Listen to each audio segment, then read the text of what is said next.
تو یہ تو بہت بڑا مسئلہ ہے نا، جو نبیوں کے لیے بھی اہم مسئلہ ہے، عام لوگ تو الگ رہ گئے، جو مسئلہ نبیوں کے لیے بھی اہم ہے کہ اس کے بغیر ان کی نبوت، ان کا درجہ، ان کی فضیلت ثابت نہیں ہوتی، کہ اس بات کا اقرار کریں گے تو تمہاری نبوت مقبول ہے، تمہیں نبوت ملے گی۔ اعوذ باللہ من الشیطان الرجیم،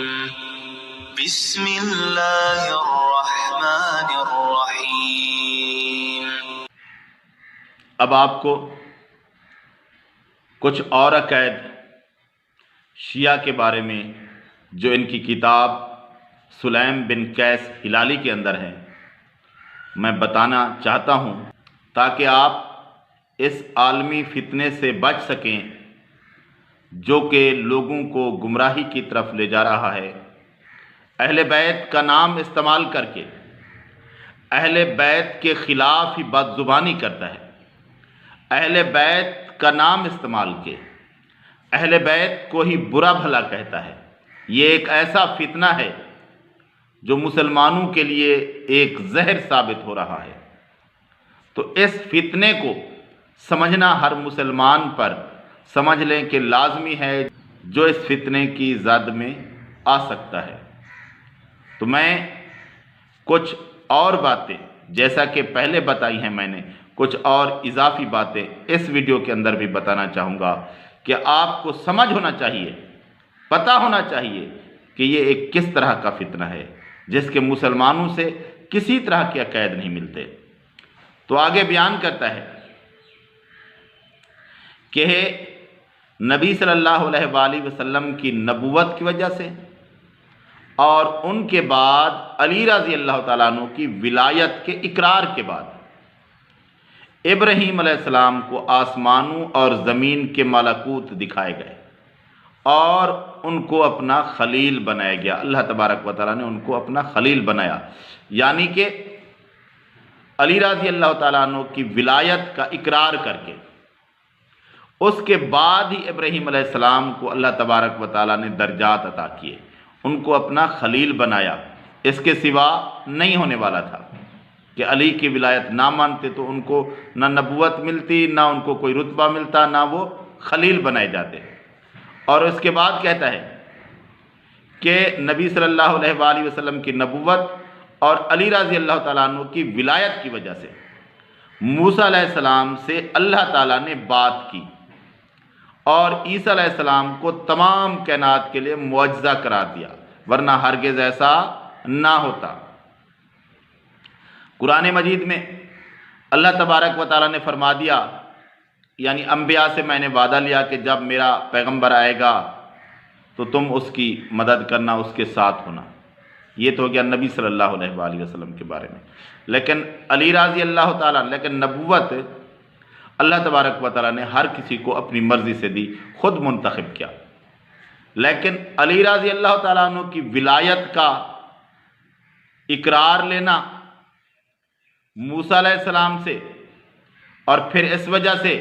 اللہ تعالیٰ کا موسیٰ علیہ السلام سے کلام کرنا اور عیسیٰ علیہ السلام کو تمام کائنات کے لیے معجزہ قرار دینا، عیسیٰ علیہ السلام کو رتبہ دینا، عیسیٰ علیہ السلام کو نبی بنانا، یہ سب ولایت علی کی وجہ سے۔ نہ قرآن میں ایسی کوئی بات ہے، نہ نبی کے فرمان میں ایسی کوئی بات ہے، اور اس جہل کی کتاب میں ایسی بات ہے جو کہ یہ اکثر تو کسی کہانیاں ایسے ہی بیان کرتا رہتا ہے، یا کچھ صحابہ کے نام سے، یا پھر نبی صلی اللہ علیہ وآلہ وسلم پر کچھ جگہ جھوٹ باندھنے کی کوشش کرتا ہے، جو کہ یہ یہاں پر بیان کر رہا ہے۔ اور کہتا ہے کہ نبی صلی اللہ علیہ وآلہ وسلم سے منسوب کر کے کہ میری نبوت کی وجہ سے اور میرے بعد علی کی ولایت کی وجہ سے کوئی نبی نہیں بن سکتا تھا مگر میری معرفت کی وجہ سے اور ہماری ولایت کے اقرار کی وجہ سے کوئی مخلوق اللہ تعالیٰ کی توجہ کی مستحق نہیں ہو سکتی تھی جب تک اللہ تعالیٰ کی عبودیت کا اقرار نہ کر لے اور میرے بعد علی کی ولایت کا اقرار نہ کر لے۔ علی کی ولایت ہر جگہ نتھی کر دی۔ اللہ تبارک و تعالیٰ جس دور میں جو پیغمبر تھا اس دور کے لوگوں کے لیے اپنی توحید کے ساتھ اس نبی کی رسالت کو ماننے کی وجہ سے لوگوں کو مسلمان قرار دیا ہے اور ان کی عبودیت قبول کی ہے۔ ان لوگوں کے لیے یہ بھی نہیں تھا کہ ہمارے نبی محمد صلی اللہ علیہ وآلہ وسلم کی نبوت کو مانیں، کیونکہ یہ سب کو بات بتائی ہی نہیں گئی تھی۔ ہر رسول ہر نبی کے دور میں اس کو فالو کرنے والے ہی راہ راست پر تھے، اور علی رضی اللہ تعالیٰ عنہ کی ولایت کا اگر یہ سلسلہ تھا تو اس کا کچھ ذکر قرآن مجید میں تو ہونا چاہیے تھا۔ یہ کیسا ایک ایمان کا مسئلہ تھا، یہ کیسا ایک دین کا مسئلہ تھا، یہ کیسا عقیدہ تھا جس کا ذکر قرآن مجید میں ذرا بھی نہیں آیا۔ اللہ تبارک و تعالیٰ نے پوری امتوں پچھلیوں کے احوال کافی سارے نہیں کافی سارے ان میں سے منتخب شدہ قرآن مجید میں بیان فرما دی۔ اس امت کے کافی سارے واقعات قرآن مجید میں آ گئے، لیکن نہ آیا تو علی رضی اللہ تعالیٰ عنہ کی ولایت کا ذکر، لیکن نہ آیا تو یہ سارے انبیاء نے جس طرح علی رضی اللہ تعالیٰ عنہ کی ولایت کا اقرار کیا، اس کا ذکر قرآن مجید میں نہ آیا۔ باقی ساری باتیں آ گئیں، باقی ساری باتیں آ گئیں، لیکن یہ جو سب سے اہم مسئلہ تھا یہ قرآن مجید میں بیان نہ ہوا، کیونکہ یہ ولایت جس طرح پیش کر رہا ہے یا باقی شیعہ حضرات جس طرح پیش کرتے ہیں یہ تو نبوت سے بھی بڑھ کر درجہ ہے، تو اس کا ذکر قرآن مجید میں کیوں نہیں آیا؟ اتنی اہم مسئلہ تھا جس کے بغیر نبیوں کی نبوت مقبول نہیں۔ عام لوگ تو جہاں رہ گئے، نبیوں کے لیے بھی یہ لازمی تھا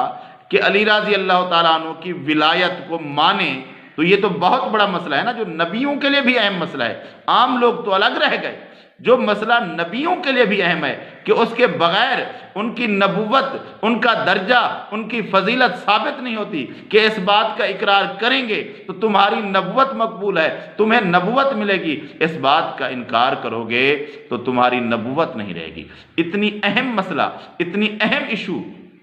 قرآن مجید میں ذکر نہیں، اور نبی صلی اللہ علیہ وآلہ وسلم نے کہیں نہیں فرمایا کہ یہ مسئلہ ہے تم نے ماننا ہے۔ جن احادیث سے تم یہ مسئلہ نکالنے کی کوشش کرتے ہو وہ تو کچھ واقعات ہیں جن میں واضح طور پر بھی کچھ نہیں ہے، لیکن وہ اخیر دور کی ہیں۔ جو لوگ مسلمان ہوتے رہے، اتنی اہم مسئلہ تھا تو ان سے، ہر مسلمان ہونے والے شخص سے علی رضی اللہ تعالیٰ عنہ کی ولایت کا اقرار کیوں نہیں لیا گیا؟ ان کو کیوں نہیں بتایا گیا کہ علی رضی اللہ تعالیٰ عنہ کی ولایت کو مانو؟ ان کو یہ بات کیوں نہیں سمجھائی گئی؟ یہ تو ایک اختلافی مسئلہ ہوتا ہی نہ، کیونکہ جو لوگ مسلمان ہو رہے تھے ان سے اس بات کا اقرار لیا جاتا تو یہ تو اختلافی مسئلہ ہی نہ ہوتا۔ آپ کہتے ہیں، اسی کتاب میں ہے کہ کچھ لوگوں نے منصوبہ بنا لیا اور ایک روایت گھڑ لی کہ اہل بیت کے اندر خلافت نہیں آ سکتی، کچھ لوگوں نے کہہ دیا، لیکن جب علی رضی اللہ تعالیٰ عنہ کی ولایت کا اس طرح سے، جس طرح ادھر کہا جا رہا ہے، اقرار لیا جاتا سب صحابہ سے، تو علی رضی اللہ تعالیٰ عنہ کے خلاف کسی کی کوئی بات چلتی ہی نہ۔ وہ سارے لوگ، اگر کچھ لوگ کوئی روایت گھڑ کر بیان کرتے تو لوگ علی رضی اللہ تعالیٰ عنہ کے پاس آتے کہ اس روایت کے بارے میں آپ کیا کہتے ہیں، ہو سکتی ہے اس طرح کی روایت؟ جیسے علی رضی اللہ تعالیٰ عنہ فرماتے لوگ ویسے مان لیتے، اس طرح کا درجہ تھا، اس طرح کا رتبہ تھا، تو وہ تو واضح ہوتا، لیکن ایسی بات تو احادیث میں کہیں نہیں ہے، قرآن مجید میں کہیں نہیں ہے، تو پھر کہاں سے آ گئی؟ تو یہ باتیں ایسے گھڑ کر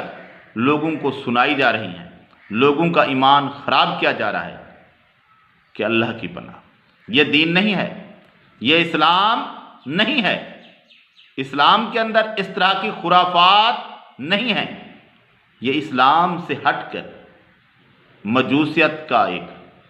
مکسچر بنا کر لوگوں کے آگے پیش کر دیا گیا اسلام کے نام پر،